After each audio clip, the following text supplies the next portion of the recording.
Hey, welcome back.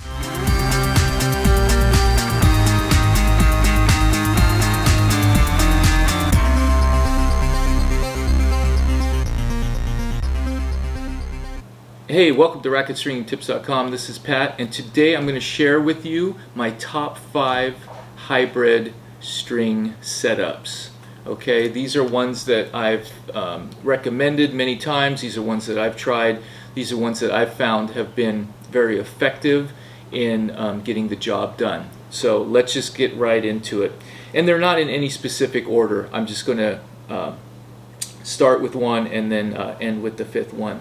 So first off, I'm not a big fan of Kevlar strings anymore, but I've got to say ProBlend does the job. Sometimes when you have a player who just breaks everything way too fast, even if he's using RPM blast 16 gauge or 15 light poly full bed and he's still breaking the string, I'll go with the ProBlend any day.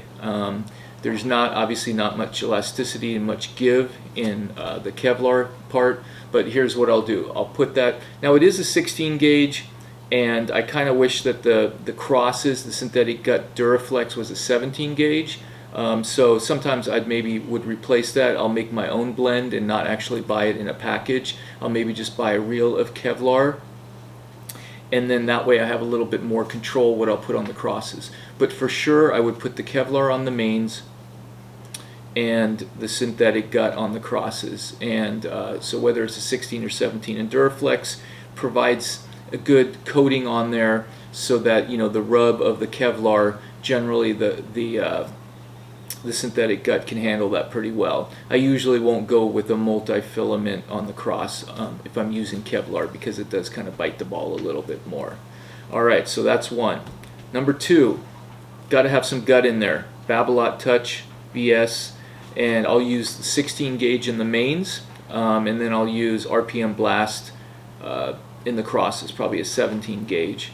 And I'll keep the natural gut in the mains as a 16 just for the durability sake, but that's where the feel is going to be as well, and the strings move well together. The RPM blast can move with the natural gut. Now of course, if you reverse that, you know, many times I'll also use that as a reverse. So I will put the polyester, the RPM blast, I'll put that on the mains, and then I'll put the natural gut on the crosses. If I do that, I'll go thinner with the natural gut and I'll go thinner with the poly, just because you don't need the durability of the poly quite as much.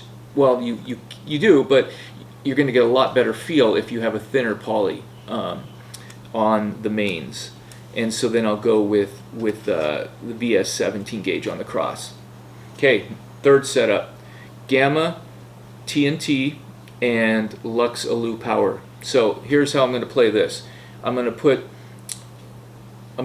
the Alu Power, and it's going to be an 18 gauge. I'll put that on the mains, and then I'll put the TNT on the crosses, and usually 17. I used to like playing with TNT back in the day, and I would use 17 and 18 gauge. I mean, it'd break pretty quick, but you know, I used to get a good deal on that stuff. You actually used to get it free. So, but yeah, so I'm going to go with the Lux Power 18 on the mains, and then the Gamma, the TNT on the crosses with a 17 gauge. Next setup, I'm going to go with Alu Power 18 again on the mains, and this time I'm going to use Duraflex 17 on the crosses. Those two strings move well together, and they're going to go back into place once you hit the ball. With some hybrids that you create when you're using a string that might be rougher, you know, maybe has a lot more angle, hexagon shape or square, or it has some kind of bite on it.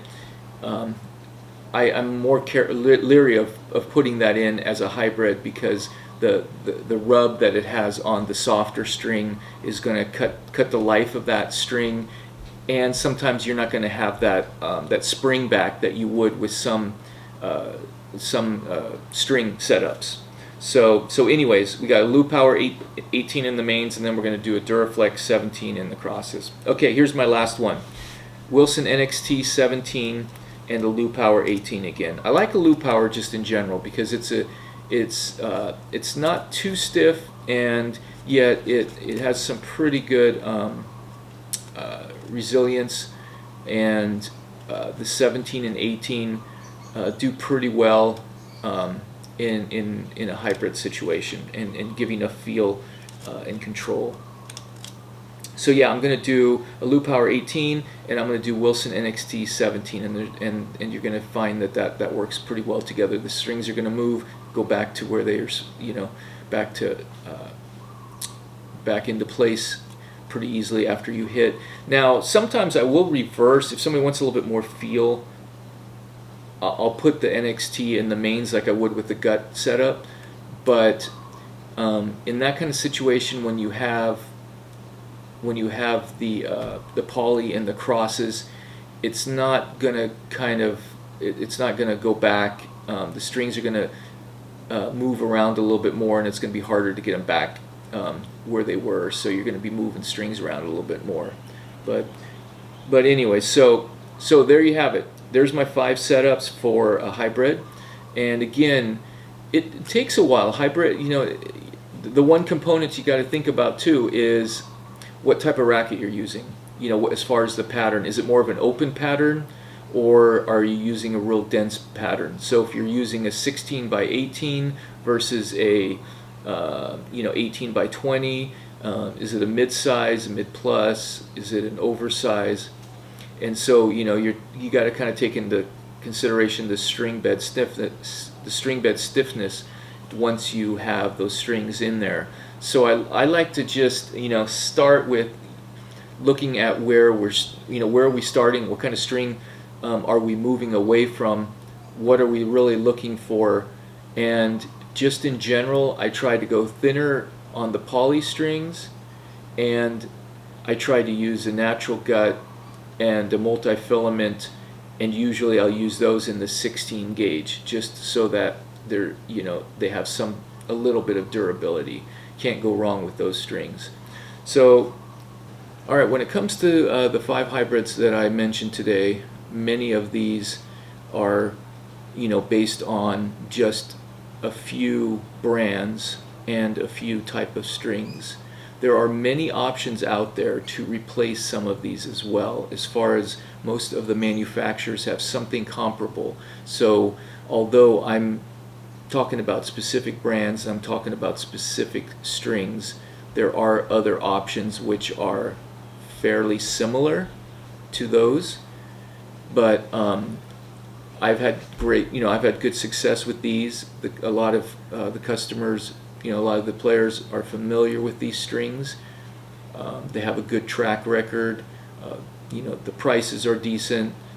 They're easy to find time after time. You don't have to search for them, and I can count on these strings. But there are other options, but I just wanted to say those are specifically the strings I like to use. So I hope that was helpful. Again, if you like this material, if it's been helpful, please leave a comment, a like. Please subscribe if you haven't. A lot of the viewers are not subscribers at this time, and we're just trying to build a community of racket stringers, and a place where get you to the next level and answer any kind of questions that you have along the way.